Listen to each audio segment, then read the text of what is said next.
तो और दोस्तों स्वागत है आप सभी के एक बार फिर आईटीआई एक्सपर्ट में। आज का वीडियो ग्राम चौकीदार भाइयों से जुड़ा हुआ है। ग्राम चौकीदार भाइयों से जुड़ी हुई और एक बड़ी खबर निकल कर सामने आ रही है। ग्राम चौकीदार भाइयों द्वारा अपना जो केस हाई कोर्ट में लगाया गया था, हाई कोर्ट में जब केस लगाया गया उसके बाद जब दलील पेश की गई तो कोर्ट की तरफ से अब जवाब मांगा गया है ग्राम चौकीदार भाइयों की तरफ से।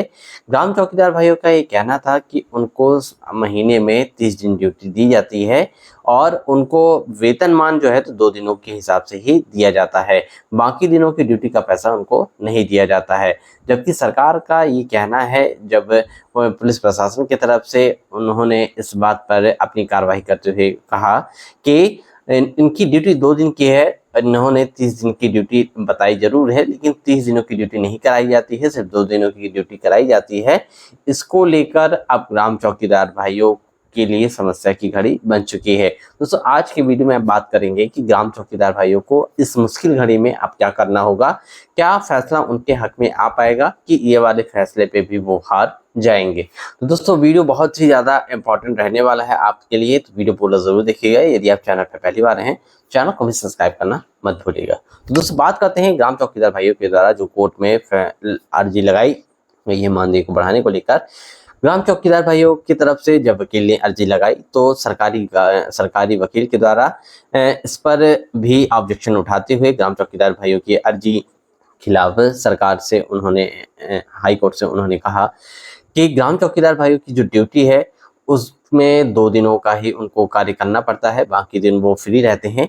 ग्राम चौकीदार भाइयों का ये कहना था कि उनको महीने के 30 दिन काम करना होता है, 2 दिनों की उनकी हाजिरी लगाई जाती है और 2 दिनों का ही वेतनमान दिया जाता है, लेकिन जबकि ऐसा नहीं है।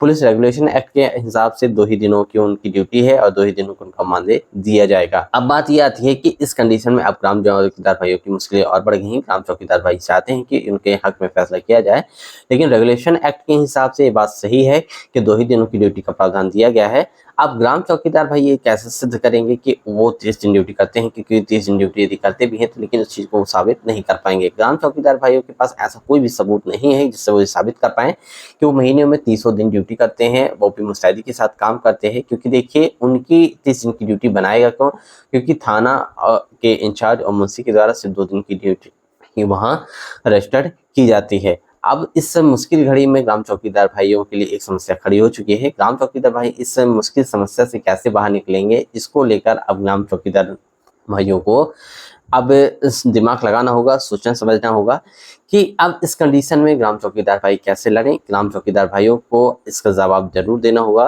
क्योंकि देखिए इस तरह से यदि वो जवाब नहीं दे पाते हैं तो देखिए ये जो पेशियां हैं पेशियां बढ़ती जाएंगी, लेकिन किसी भी मामले का जो है तो रिजल्ट नहीं निकलता है जब तक उस पर ठोस सबूत पेश नहीं किए जाते हैं। ग्राम चौकीदार भाइयों की मुश्किल की जो समस्या है और बढ़ती जा रही है। ग्राम चौकीदार भाइयों के द्वारा देखिए सबसे महत्वपूर्ण बात ये थी कि संगठित ना होना। ग्राम चौकीदार भाई संगठित नहीं है, कई सारे इनके गुट बन चुके हैं।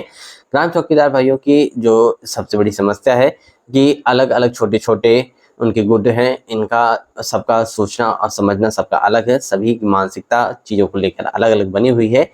तो इस तरह में कैसे ग्राम चौकीदार भाई को उनका हक दिलाया जाएगा। सरकार के द्वारा जो उनका ये मांग है 18,500 रुपये, क्या इतना सरकार उनका मानदेय बढ़ा पाएगी, ये बात भी विचारनी है। दोस्तों आज का वीडियो आप सभी के लिए हेल्पफुल रहा होगा। ग्राम चौकीदार भाइयों से जुड़ी हुई और एक बड़ी खबर आपके सामने लेकर आएंगे एक अगले वीडियो में। तब तक के लिए धन्यवाद।